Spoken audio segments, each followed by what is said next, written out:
Сәлеметсіздер ме оқушылар? Бүгін бізде математика 4-ші сынып 39-шы сабақ. Өзіңді тексер. Яғни, бүгін өткен сабақты қайталау мақсатында өзіңді тексер тапсырмаларын орындаймыз.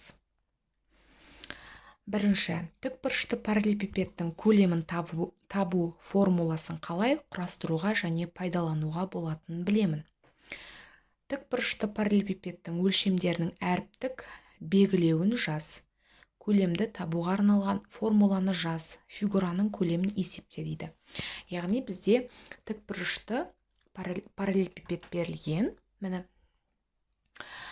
ұзындығы 12, А12, ені 6 сантиметр.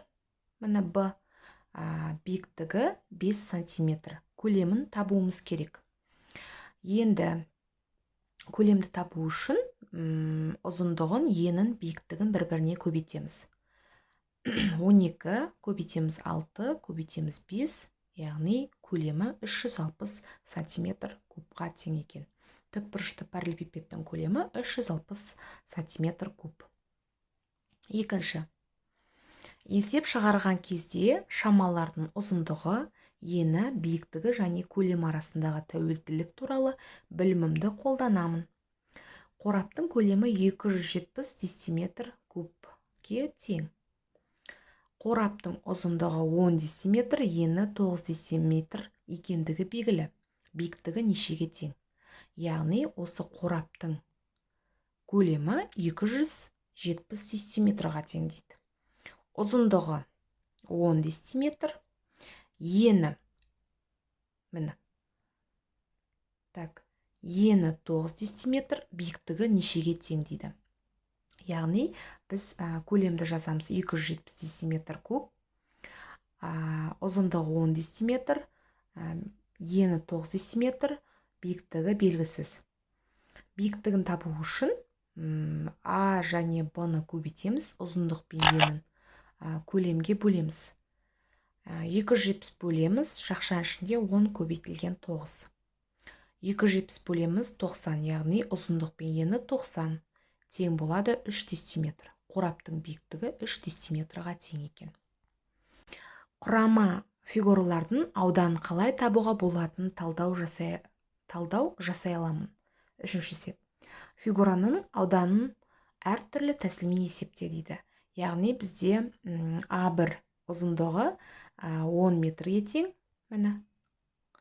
А2 8 метр, В1 3 метр, ені, ал В2 2 метр. Аудан табуымыз керек. Аудан табу үшін мына формуланы қолданамыз. А2 көбейтілген жақшаның ішінде В1 қосамыз, В2 қосамыз, А1 азайтылған А2 көбейтеміз В1-ге. Яғни S тең 8 көбейтілген жақшаның ішінде ені, міне қарап тұрсаңыздар, 3 қосамыз, 2 қосамыз, жақшаның ішінде ұзындығы 10-нан азайтамыз 8-ді, көбейтеміз 3-ге. Тең болады 40 қосу 6, тең 46 метр квадрат. Екіншісі, S тең А1 көбейтеміз, жақшаның ішінде В1 қосамыз, В2, жақшаның жабамыз, азайтамыз, А1 азайтылған А2, көбейтілген В2. Яғни S тең 10 көбейтілген, жақшаның ішінде 3 қосу 2, азайтамыз, жақшаның ішінде 10 азайтылған 8, көбейтеміз 2-ге, тең болады 50 азайту 4, яғни 46 метр квадрат. Яғни мәндері 1 екен. Фигураның ауданы 46 метр квадратқа тең екен. Төртіншісі, көлемді табуға есеп құрастыра аламын дейді. Көлемді табуға арналған есептер құрастыр және шығар. Бізде өзіміз кез келген санды қойып есептер құрастыруымыз керек. Мысалы, А, яғни ұзындық 4 сантиметр, ені 6 сантиметр, биіктігі 10 сантиметр. Көлемі белгісіз.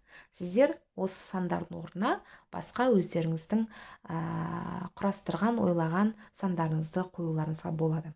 Көлемді табу үшін ұзындығын енін биіктігін бір-біріне көбейтеміз. 4 көбейтілген 6 көбейтілген 10 240 сантиметр кубқа тең.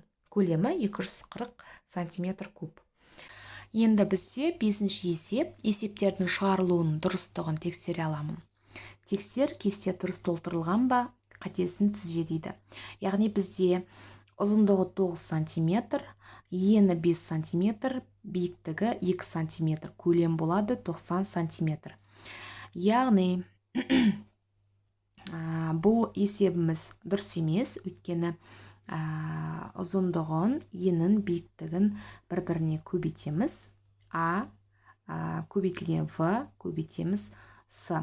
9 көбейтілген 5 көбейтеміз 2, 90 сантиметр кубқа тең. Яғни бұл жерде кубы, сантиметрдің кубы жазылған жоқ.